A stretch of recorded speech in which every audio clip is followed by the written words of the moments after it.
Now when the 7th month came, and the sons of Israel were in the cities, the people gathered together as one man to Jerusalem. Then Jeshua the son of Jozadak and his brothers the priests, and Zerubbabel the son of Shealtiel and his brothers arose and built the altar of the God of Israel to offer burnt offerings on it, as it is written in the law of Moses, the man of God. So they set up the altar on its foundation, for they were terrified because of the peoples of the lands, and they offered burnt offerings on it to the Lord, burnt offerings morning and evening. He celebrated the Feast of Booths, as it is written, and offered the fixed number of burnt offerings daily, according to the ordinance,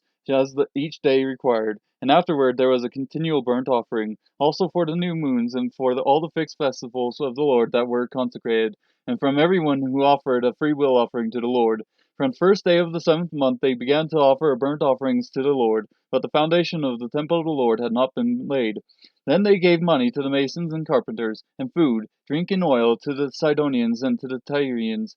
to bring cedar wood from Lebanon and to the sea of Joppa,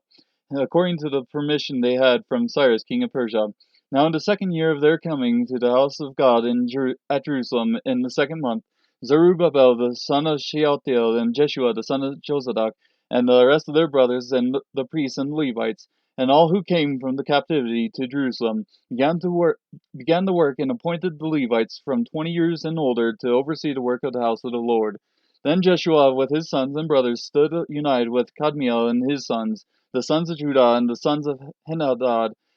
with their sons and brothers and the Levites, to oversee the workmen in the temple of God. Now when the builders had laid the foundation of the temple of the Lord, the priests stood in their apparel with trumpets, and the Levites, the sons of Asaph, with cymbals, to praise the Lord according to the directions of King David of Israel.